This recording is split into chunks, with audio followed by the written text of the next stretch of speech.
We're live. Good afternoon, Crystal. Oh, your hair is different. Yeah, I did it just over the weekend. Very cool looking. Very Thank cool. How you. are you, man? I am good. I went this weekend. Busy weekend. Of course, it's getting closer to tax world, so tax day. So Yeah. I was crazy busy last week. I was burning hours to 1 o'clock in the morning, Oh, trying to get stuff done. that's Um, brutal. then Saturday, I was exhausted, but I went to tennis.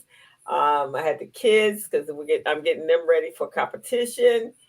Um, then on Sunday, I went to see Alvin Ailey dance troupe. So that Oh, was really? awesome. Really? Yeah, That so we does were sound down exciting. at the music center, and went down there and uh, had dinner afterwards at El Cholo's. Tried to go to this other place, but it was Oh, outrageous. And love El Chapo. huh? I You like love El that? Chapo. Yeah. So that's what we were. That's what we did. And now we're trying to. The goal is. Hold on. Okay. Our goal is to have a cultural event every month. So next month, which is my birthday month, we're gonna Mhm. go to Shenyang, the Chinese musical Oh, dance. yeah. Oh, Yeah, I've so seen we're that. gonna go there Yeah. in May. Oh, cool. Good for you. I've Yeah, always wanted to go that's so much acrobatic and all those scarves and always. I've yeah, always wanted to yeah. do it, and so my And the girlfriend said, costumes. I've always wanted to do that." So, well, why didn't you say something? We would have went long time ago. She goes, "But I didn't want to be corny. Be corny. We gonna be corny in May." Nice. What corny. Yeah. No, no, no. Very so, cool. so that was my weekend. That's why my hair is because I did my hair and for the event, but it needed to be done. So I did my There hair, you go. and it was a great weekend. Sounds And good. Sounds yours? good. Mine was excellent as usual. I had a great time. I found a new wine shop, which I actually need Oh, to go back and visit. But yeah, I found a new wine shop, a lovely prosecco. It's a Italian type champagne thing, and just really had a good old time. Not a whole lot got done, but did you but know I that Macy's has a wine store or Macy's the department store? I ordered something from Macy's and they sent me a coupon for $50 off on from their wine store. I didn't know they had a wine store. I didn't know they had a wine store either. That's good too. That's interesting. Very Yeah, interesting. Huh. who Like, knew? wow, that's Who knew? really cool. Yeah. Like, oh, okay, that's pretty cool. The Yeah, problem with wine though is that most of my friends don't drink, and so but I love wine. I love looking at it and tasting it, and unfortunately, that means sometimes buying bottles. And I already have too much wine. But oh, every time I see a wine store, I have to go in you and have to check it go in. out. And then, unfortunately, there's something I have to buy. So, Have you been to the San Antonio winery up in Los Angeles yes, where you can ma'am, I do? have Oh, with okay. friends. Did Yeah. you enjoy it? When I'm around wine and buddies, we're having a good time. I mean, it was a fun thing. Yes, Okay. it was a Okay. fun thing. Have you been? No, I have not been to. No, I have not. I just know that it's there. I used to drive by it when I was coming in from one of my clients, but I've not been there. I've been to wineries up in Napa, not in Napa, up in the Santa Barbara area. My Oh, girlfriend and cool. I we went up Very for cool. Very cool. those. Then there's a wine store on Melrose called Melrose Place, which is really a unique place. You might like Hmm. that. It's got unique Hmm. types of wines and Oh, nice. uh, French wines, Italian wines, even wines from all over the world. Nice. Nice. Hmm. Well, I Yeah. could talk with you about wine all day. I know, but we're here to talk. Well, those are part of those conversations. There you go. And if you do the right thing and retire the proper way with money, you actually can spend your time going up and down to vineyards, One right after the other. You one right certainly after could. another. You certainly could. If that's your thing. I gotta say thank you for sending me the article. Um, it was it was so cool to read, and we get those every year. Essentially, where's the best place to retire? So Mm-hmm. let's definitely talk about that. But before we do that, um, let's talk about. Well, let's read your bio first. Okay. That, All and then right. let's talk about the first part of that story, which I think was actually even more important than where am I going to retire? Yeah, Where's the I best place agree. to retire? How much Okay. you need to retire. All right. All right. Okay. Welcome, Crystal. Welcome, everyone, to the show, Conversations on the Patio, a show about things that we should have learned in school and the advice that you get on patios and how we can help with that and fix that and give you lots of tools. I'm Jevon Thomas, a retirement plan advisor. I'm with my friend and colleague, Crystal Mitchell. And just a little bit about Crystal. She is, did you want to wave again? Is that good? Are you good with the wave? Okay, good. Business coach and consultant. She's the CEO of Mitchell Business Solutions. She's a co-director of Recycling Black Dollars, co-host of The Business Zone with Crystal and Gilbert. It's a weekly online radio show. She's also an instructor at Mount San Antonio Community College. She is a certified network for teaching entrepreneurship instructor, and she's a QuickBooks Pro Advisor financial strategist. Welcome, Crystal. Always, always great to see you. It's Um, always a pleasure to be here. Thank you. Let's jump right in. Okay. Okay. So, you were kind enough to send me the article that mentioned, I would say three-quarters of it was places to retire. Awesome place to retire. And it gave an opportunity for you to see how much more expensive above the mean and or below the mean you wanted to be. And that was pretty cool. But the first part was how much do you need to retire?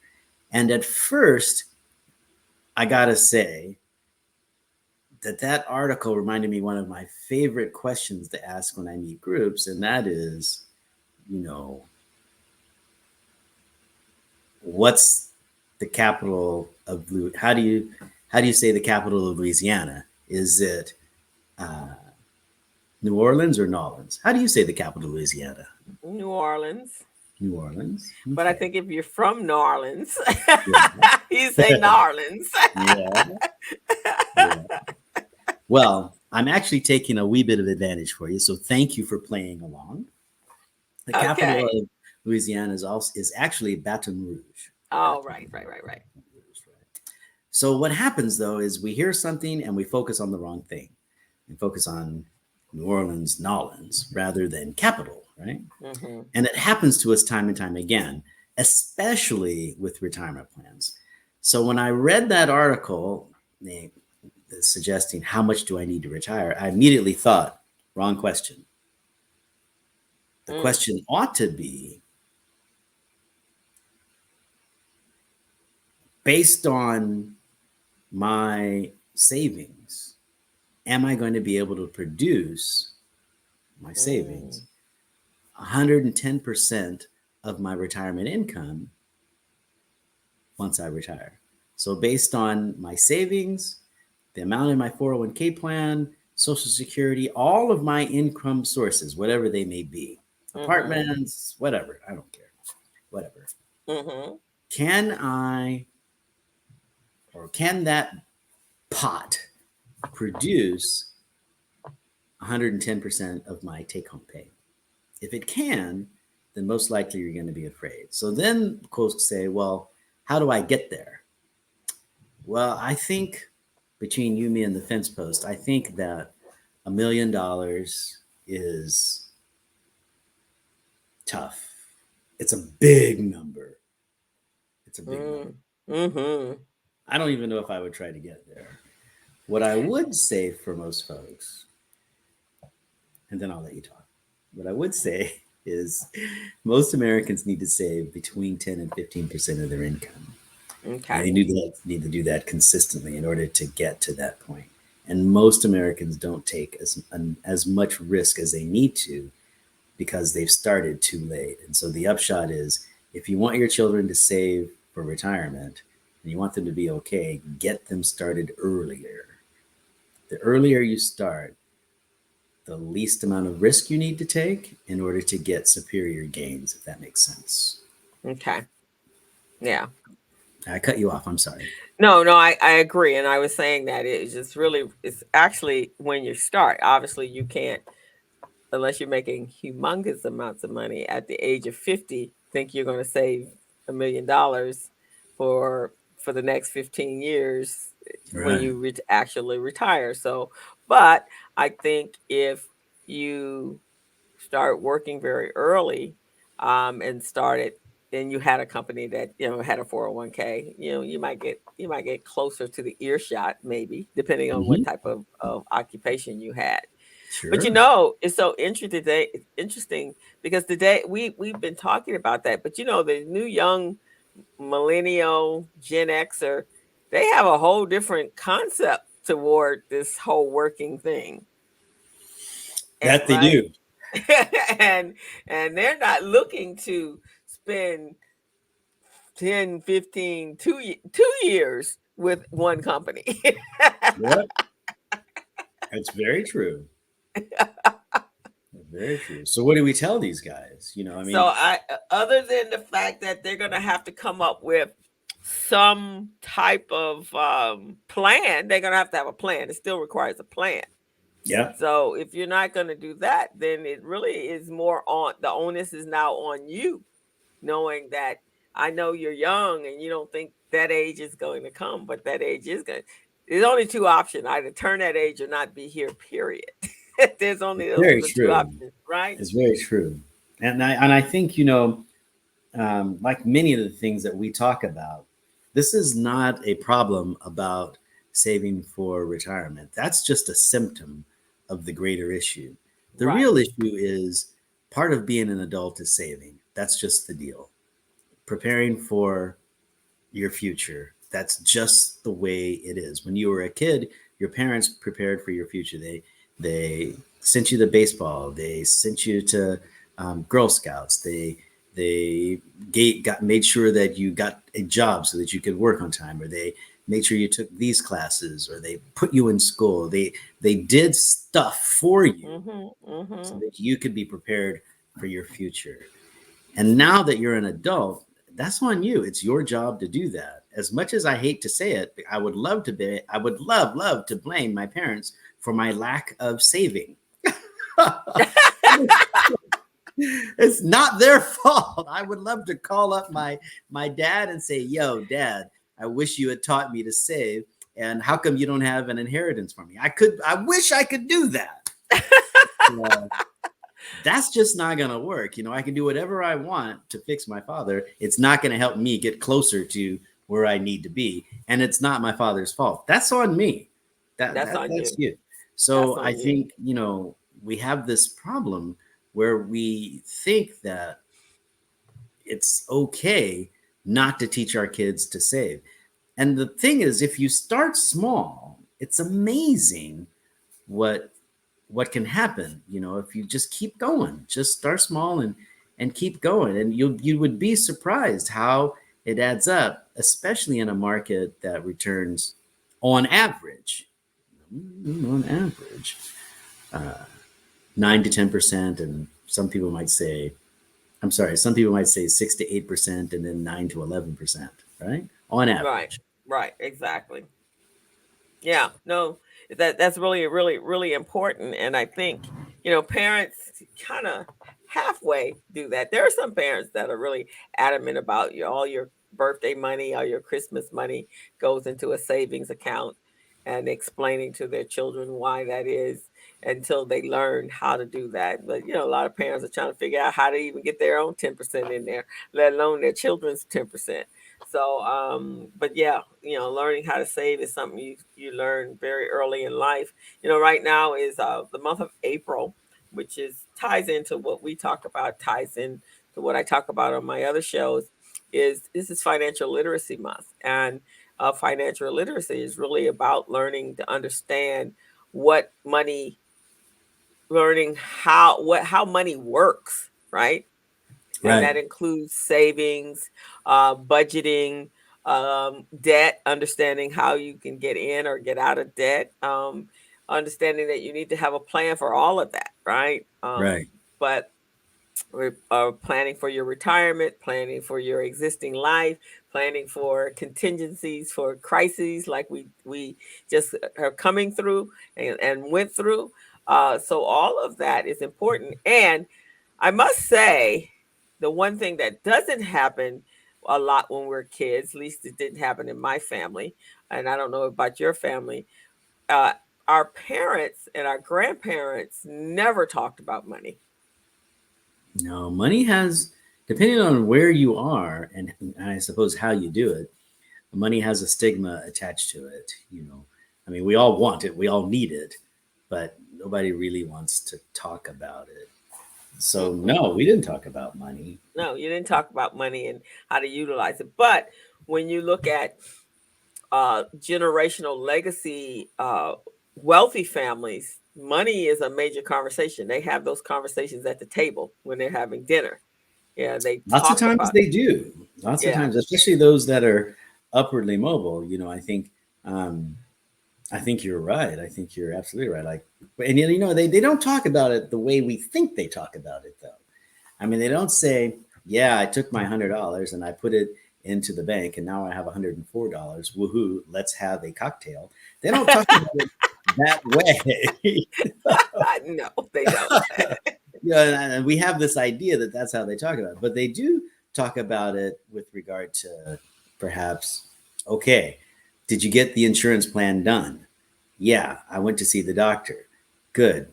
And when's the plan going to be effective? In 3 days. Great. Let's have dinner. That kind of stuff, right? Yeah. Every day. Oh, I got the new job. Great. When do you get to sign up for your benefits? Boom, visit times. Oh, okay. What kid wants to hear that? I don't know. What kid should hear that? All of them All of them. All of hear them. that. You go to All of work. them. That, yeah. Should you go to work for that company? They don't have any benefits. Huh. Interesting. Mm-hmm. What are we going to do? Doesn't mean you shouldn't, but you have to make a plan. You have to do that, right? Mm-hmm. So, and I don't think people really start having conversations until they start having kids, because there's so many costs that's associated with that. oh yeah, I And that's when you certainly really don't have want. those serious conversations. Yeah, I Mm-hmm. certainly encourage people to have children. I mean, that's a wonderful thing, but there's more to it than just taking care of them today. You have to take care of them tomorrow and the next day. Far be it from me to tell anyone how to raise their children or what lessons they ought to teach them. I'm not Mm-hmm. in that. I don't want those cards and letters. I love kids. I really do. I think they're wonderful. I have a few friends that are very young compared to me, and I think they're awesome people. Very young, awesome people. Right. I met them when they were, I don't know, 2 years old or 3 years old, and they're just fun. Mm-hmm. Mm-hmm. Yeah. So, but it requires a plan. So, if we're gonna It is, get, yeah. if we're talking about how which is what this article is, having $1 million, um, in your retirement plan, you kind of had to start thinking about that way back there in Yeah, and your I think early it's days. yeah, I think you're 20 years old. Okay, I need to have $1 million in my plan. You what? What do you mean? $1 million? What does that even mean? Wouldn't that be a conversation? Someone came to you and said they're 22 years old. They just got out of college, and they're saying, "Okay, Mister Retirement Plan Advisor, here's my quest. I want to have Yeah. $1 million in my retirement plan when I retire at 65. I'm 22 years old. What's my plan?" You would probably fall over in your seat, wouldn't you? I would follow, but you know what? I would whip out my little calculator and we would get it plain. It ain't that big a deal. It's a little bit of algebra, and you are done.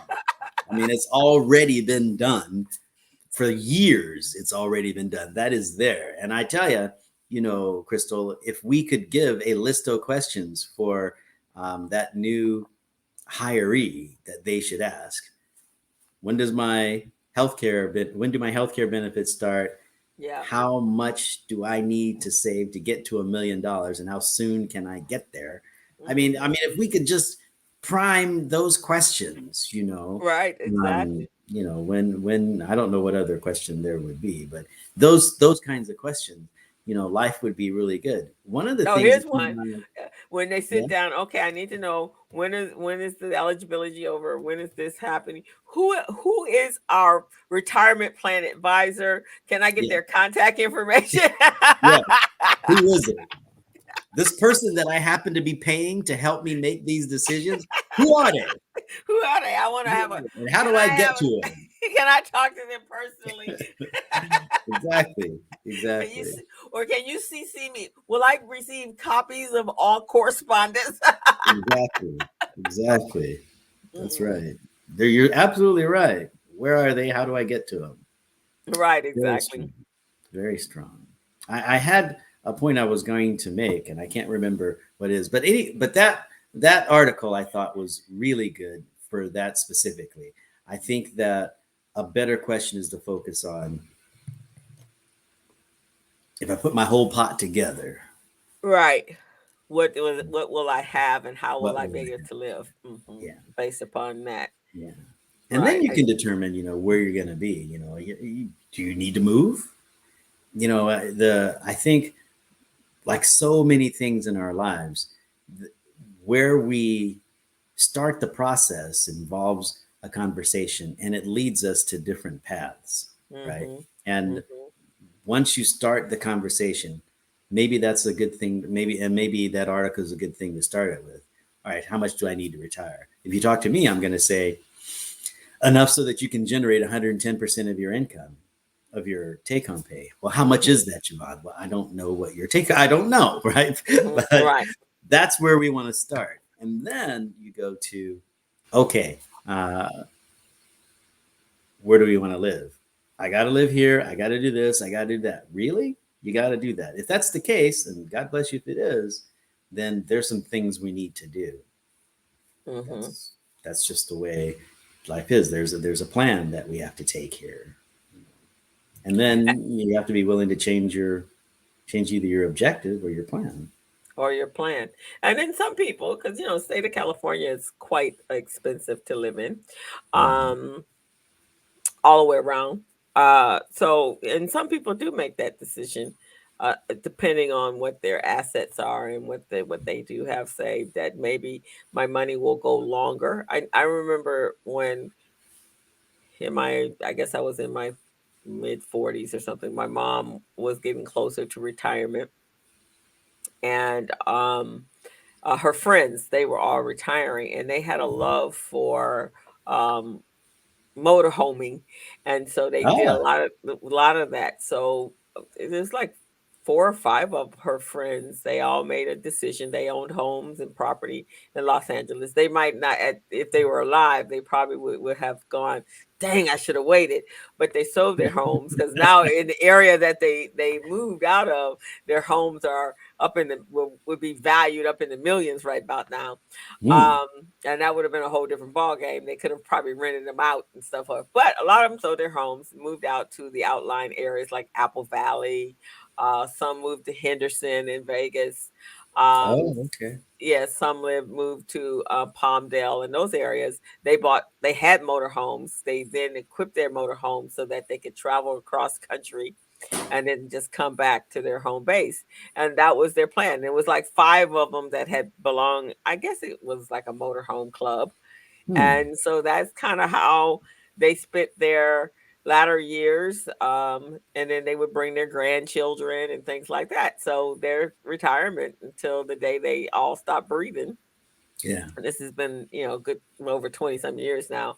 Um, they were able to live the life that they wanted, but they made a plan. They all had good, which we which doesn't happen today. They all had good government jobs. Aha.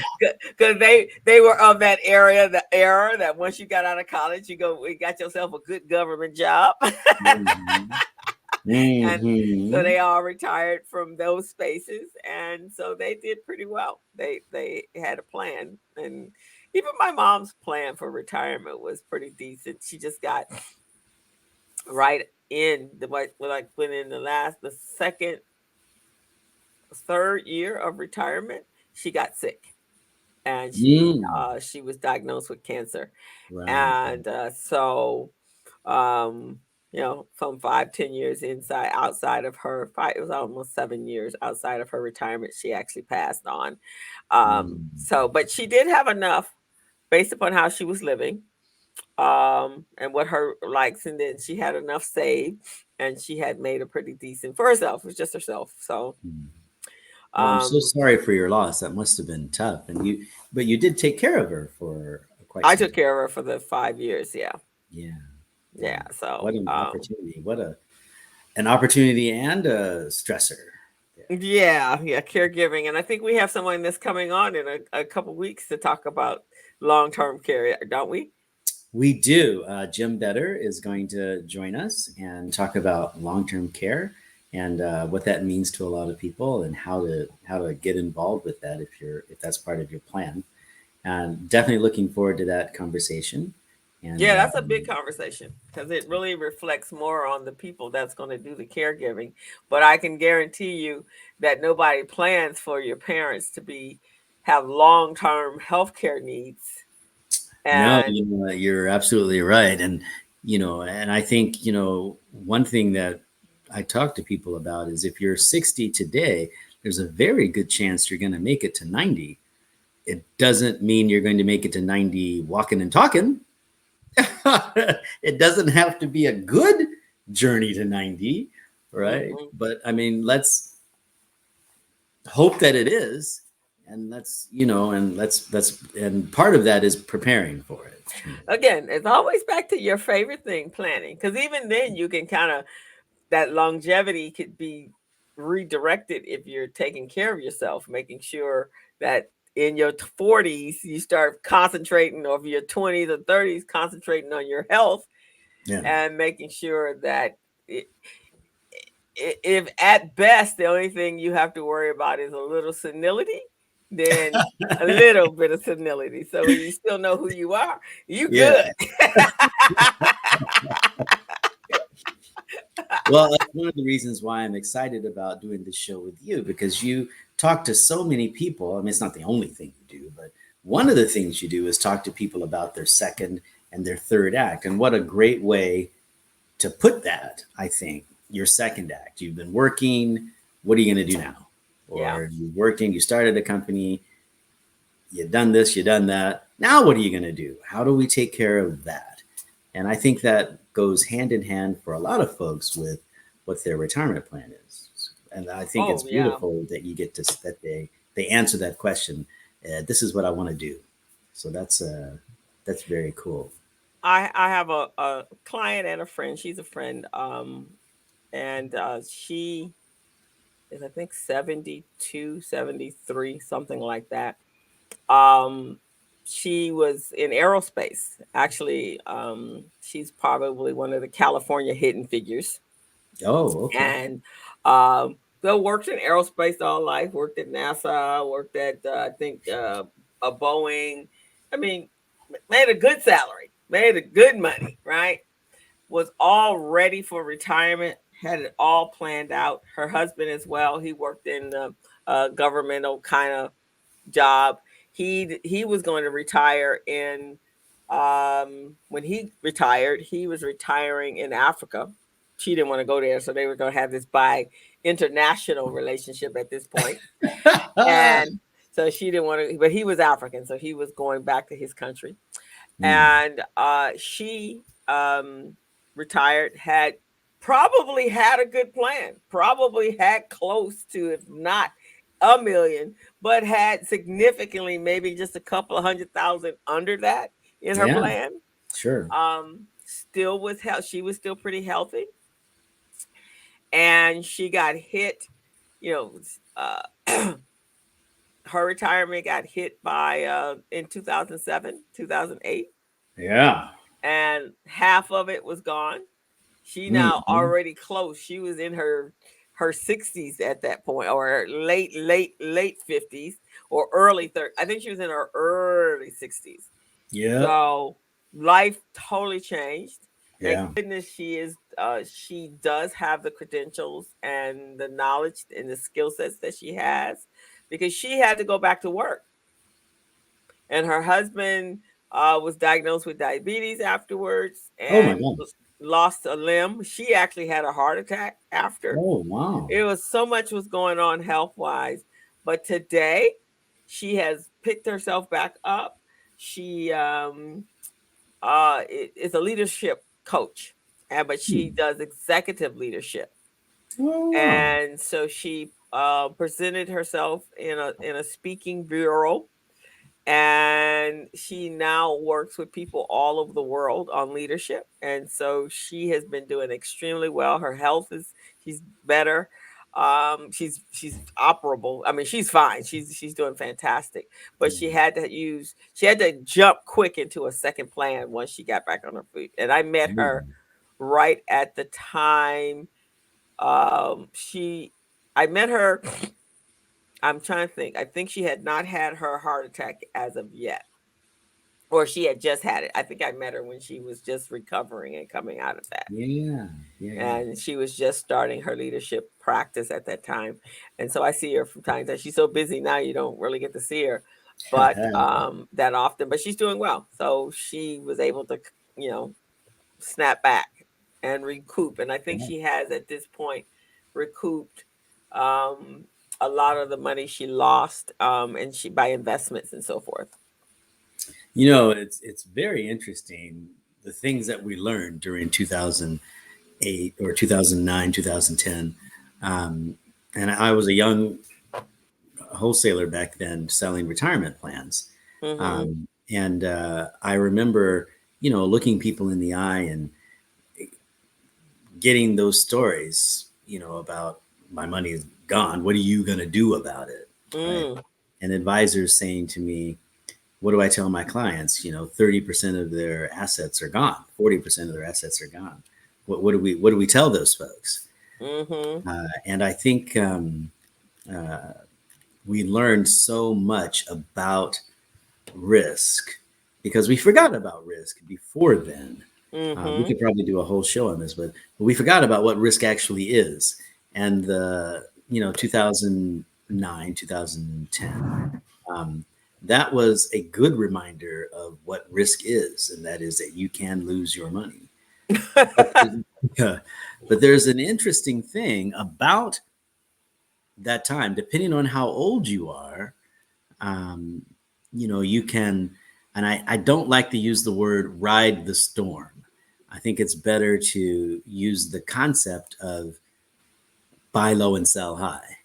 So, Okay. you know, depending on how old you are and what your particular risk tolerance is, you need to determine if you can buy low and sell high. And that's very, very important because most people think that whatever the market does, your reaction to it ought to, or your reaction to the market ought to be a reflection of what the market does. Mm. And Mm. unfortunately, that just sends you going hilly and filly or whatever it is when you cast your waters out on the water. Cast your things, your breadcrumbs out on the water. Right. Um, it keeps you just jumping, which is not good. Fortunately, in a retirement plan, we have a set of rules and we have some processes that we go through to give you the best outcome. And that is number one, have a well diversified portfolio. Number Mm-hmm. two, put in as much as you can.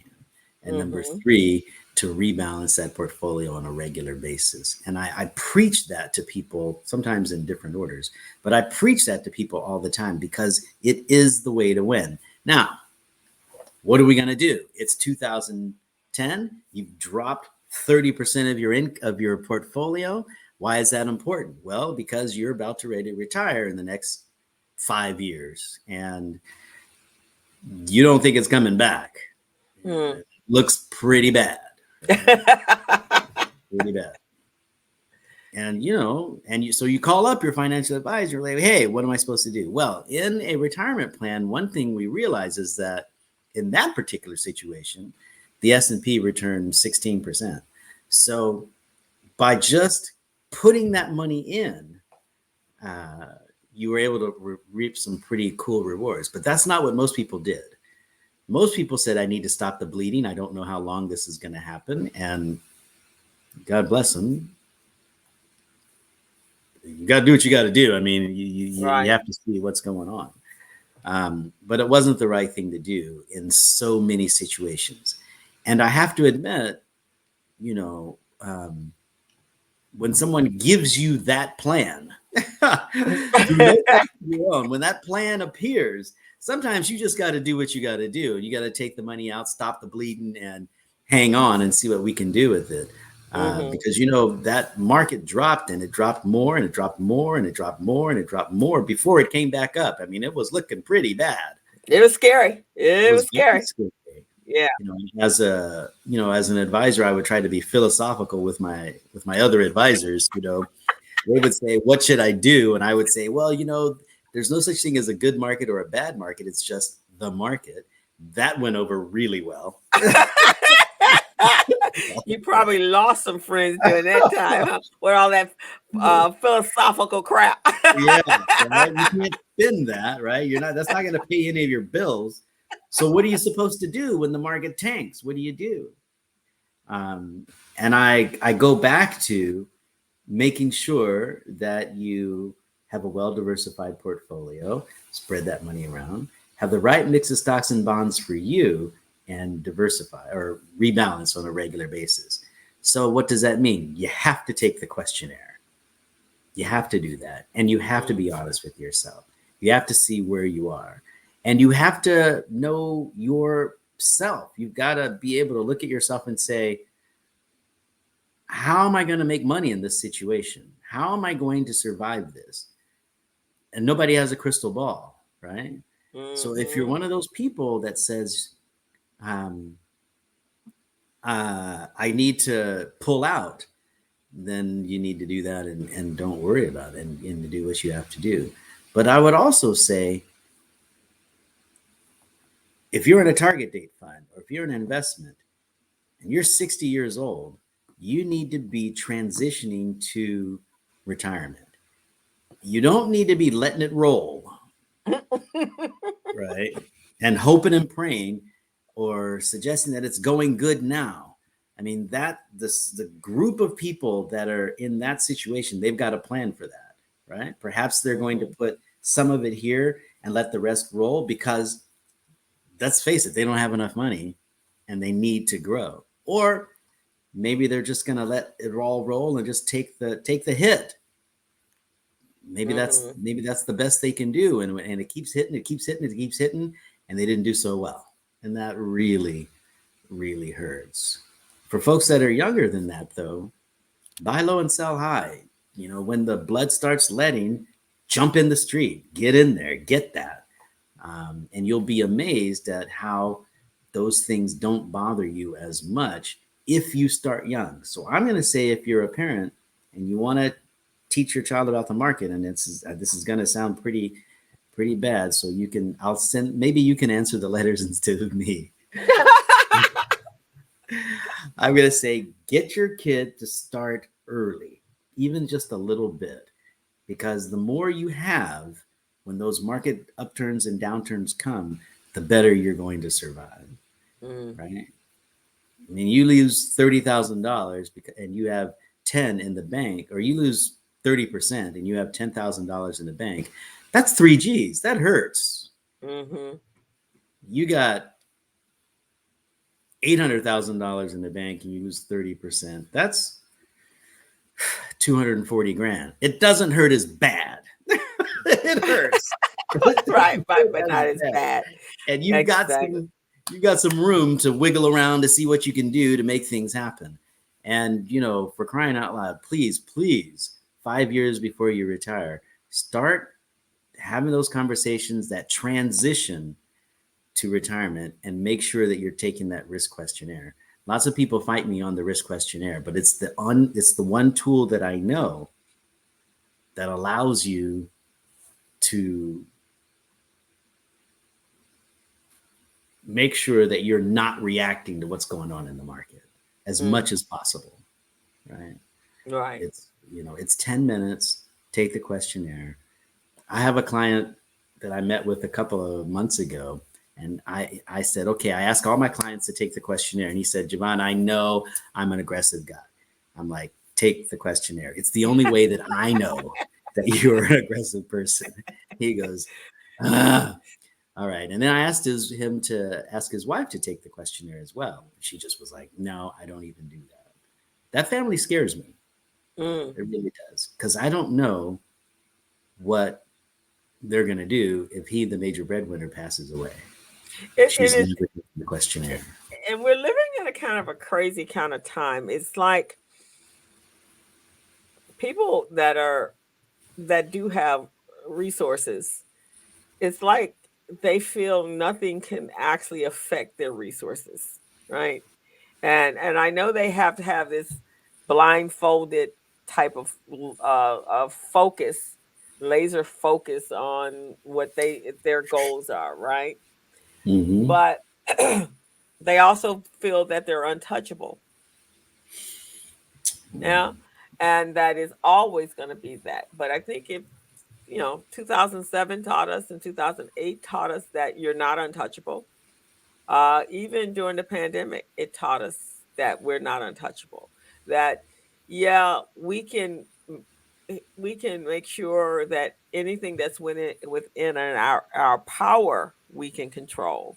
But there's certain things outside of our power externally that we cannot control, and that we have no idea, that our magic crystal ball didn't tell us that a pandemic was coming, right? So true. Right? So We true. we had the flu. We know every year that was coming, but in my lifetime, in your lifetime, or even if our parents were alive, nobody was here doing nobody that's left that was doing the Spanish flu is around to talk about it, Right. right? Right. And Yeah. so we would have never ever dreamed of that. And I know, I'm in the finance world, kind of. Yeah, I pretty much understand how money works. Definitely understand how the government works and the capitalists of our country work. You realize um, I'm a bleeding heart capitalist pig, right? right, exactly. So, when that happened in March 18th or 15th or whatever that date was, I was like, well, okay, we're going to be down for a minute. I was even like, okay, but there's no way on this earth that we could be off, off the grid for the 24 months. Yeah. It was a long time. It was a long time. Not the way America works. Right. Not based upon what our expectations are of money, right? So it just blew my mind. Today I was talking to my niece, and this is how we in this country think about money and how other countries think about money and living, right? We don't we can't accept status quo. If we were born into poverty, our goal is to get out by all means necessary, right? Mm-hmm. We especially, you hear so many wonderful stories of people that grew up in uh motorhomes or broke down trailers, living in the poorest part of town, but now they're CEOs of their own company, or they've managed to get their education and go to work in corporate America and make decent money, and now they're taking care of their families, and they're vowed never to go back there, right? Mm-hmm. But in other countries, my niece is right now in Egypt. She was born in America, went to Egypt when she was a child, came back to LA, and worked, and she's been back and forth and back and forth. So she got married, went over there. So I was having this conversation with her today because she's pregnant, and it's tough. It's tough living over there, because what we would think what's norm for us, you go out and get a job. If she was here, she could still be pregnant. She could still be working and making money, right? Yeah, yeah. Over there, the options for even occupation is very limited. And of course, how much money you get paid is very limited. Their families buy apartment buildings, but the apartment buildings are just brick walls or apartments, brick walls with nothing on the inside, no cabinets, no nothing. Oh my gosh. So you have to build your own place out. Oh wow. And so the family the husband and the family she married into, they weren't as well off as her family was that lived over there. So different mentality. And so she says they're fine with status quo, scraping. Their whole entire life is about scraping monies together in order to live. And they accept that. She's struggling with that because that's not the mentality that we have in this country. Wow. That's so we don't even understand how blessed that we are. I mean, we move into an apartment, it still could be a broke down piece of crap apartment building, but it has cabinets. and it has floors. Hello. Right? Yeah. There they have concrete that they got to clean up and then fix and so that's what she's doing right now. And I just was hearing her this morning going, whoa, my life here or her life here, and I think she's regretting. She's like, I have so many more opportunities in the US than we do here, and the mentality is different. I don't think they think from a small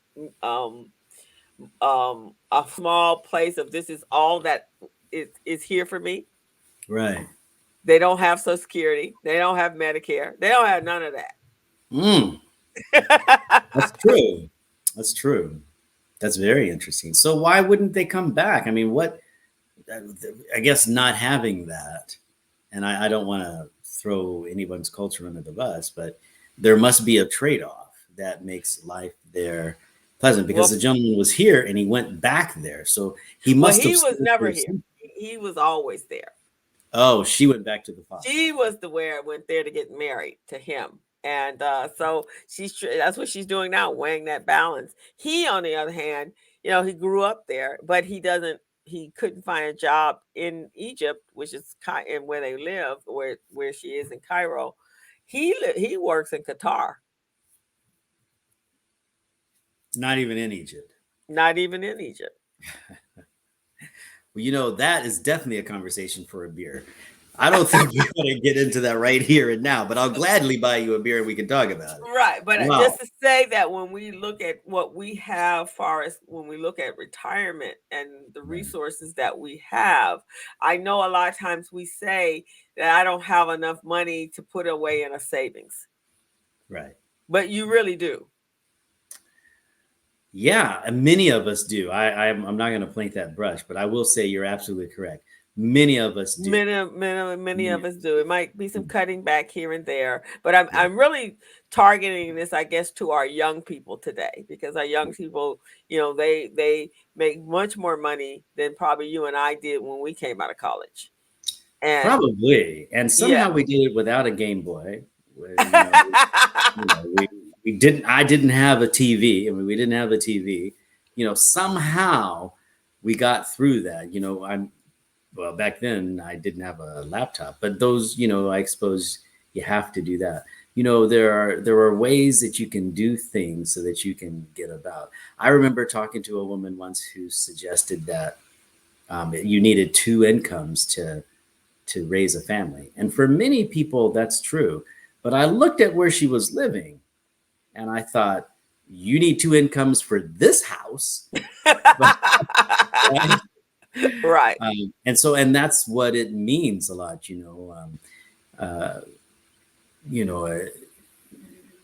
sometimes you have to start small and sometimes you have to go back to small. Yeah. And we have such a problem with the stigma attached to starting small, starting over, getting it done. Because, at the same time during the pandemic, 2009, 2010, I'm sorry, not the pandemic, but the last 2 years where the country just got nailed and hit really hard. There are people whose businesses were flourishing. There are Right. people who were able to network like nobody's business. There are people that were able to do all kinds of things. And at the same time, there are people that could not get a job. They could not go to work. Mm-hmm. There's a huge part of our population that could not feed their family. Mm-hmm.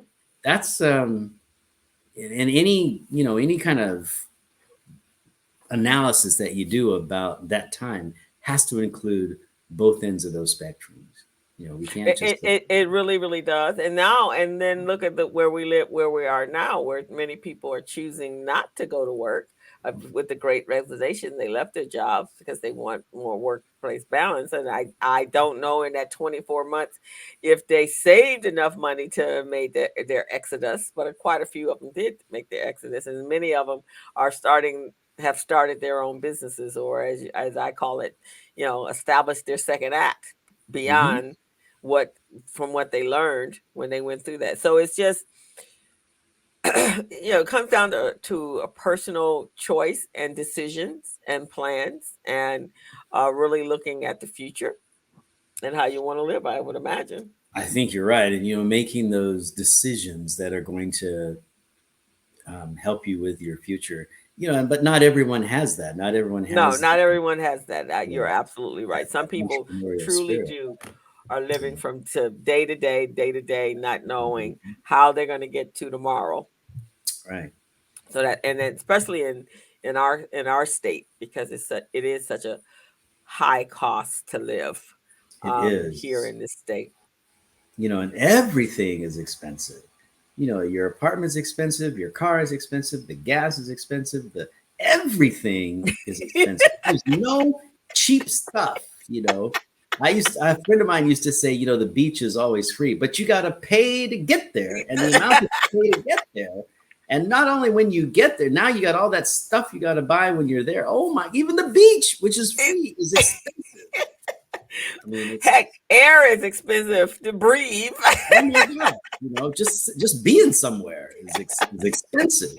So I get it. Exactly. I'm right there with you, right there with you. And it's so interesting. So, our top, the latter part of our topic here is where are the cities to live if you have done all of that planning, right?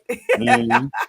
uh, State of California, the top cities in this state, is not one of the ones you want to be in. Now we don't want to say that. Some of those But we won't places are say that. lovely places to live. Right. Oh no, they're actually absolutely fabulous, the places that you want to live. But when we look at it, where do you fare best? And I was Mm-hmm. just looking at the list that was in that article, Jevon, Mm-hmm. and our and I think on an average here, I'm looking at the countdown. So in San Francisco, if you had your $1 million, if by chance you did everything that Jevon and I just talked about, you could last about 8 years. Right? I think it was like 286% above the average or something like that. Right. Yeah. Oh my goodness. But Right. I tell you what, Crystal, and I know this is going to be horrible for a lot of folks to hear, but with support, with support, Yeah. some support, I moved every 18 months when I was a kid. That means we picked up and went someplace else. My Oh, mom because and you're my in the two sisters military. in the military. Someone moved us, but we moved away from our family, away from our friends, and we did. It's not like they gave us 6 months to make it to get there, right? And I don't know, it was pretty short. Like you have orders, go. And I did that up until the time that I was about 6, I think. But my mom had to say goodbye to all of her friends, and she had to pick up and she had to go. She had to leave her Hmm. family. Not only that, she had to leave where she told her family she was going to be, like 6 times, right? Wow. But you can do it, and a lot of people have moved to get the job, and so I say to people, you have to make some decisions, and sometimes those aren't the best decisions that you want to make, but you have to make them. And if you make them to stay and keep doing what you're going to do, then you have another set of decisions. But it is all about the decisions that you make. That's the that's the point. Yeah, That you it have is to make about the the decisions decisions. that you want to make. So I don't know. And I'd say feel good about it. Make the decision and then go. Yeah, exactly. And it has happened. I mean, just like you, I have quite a few friends that have been in the military and grew up in the military and traveled around all around, not just in the United States, but around the world. Mm. Um, Went to multiple schools, but of course had some amazing lives and experiences as a result of it. I have a friend that recently moved. He was retired and was in the military, and moving day is always a stressful thing for me. And I was asking him. He goes, no, the movers will come."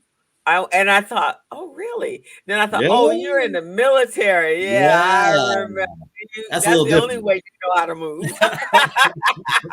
That's a little different in most, Yeah, they you know, pack you. and Don't they that's, do the packing up for you and everything? I think they do. I think they do. I Okay. haven't been in the military a long time. I think, and you know, that's another thing. You know, why it's so tough to make some of those decisions. It's one thing to make a decision when you have support, yay! But Yay, when huh? you don't have any support, when it's just you, that's rough. That's That's a rough. So different I story. I feel for folks because all these things that we're talking about how you can sacrifice and how you can do better and how you can, it's tough without support.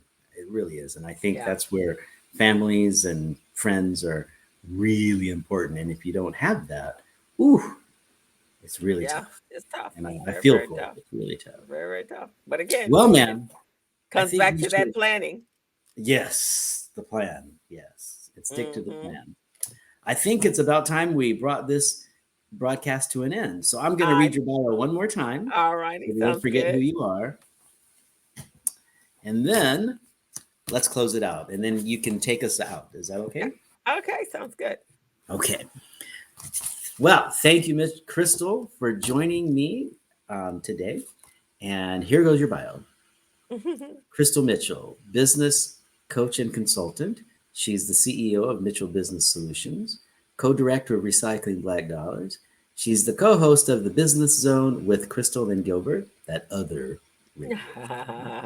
She's an instructor at Mount San Antonio Community College, a certified network for teaching entrepreneurship instructor, and a QuickBooks Pro Advisor financial strategist. Thank you, Crystal Mitchell, for joining me once again. Well, thank you for having me. As always, this is a good conversation on the patio, just helping people open up their mind's eye to making plans and looking toward the future because it's going to come. So we can't bury our heads in the sand thinking that it's not going to come because it is. And just being ready and prepared for it. And also being prepared because we never know when there's some external challenges that or obstacles or crises that we're going to face. So it's better to at least be prepared than to have to get prepared. Mm, well said. I can't argue with that any at all. That's very well said. Yes, Thank you. thank you, ma'am. Thank all Uh, of you for joining us. And and we'll see you guys next Monday. see you next Monday. Bye bye now.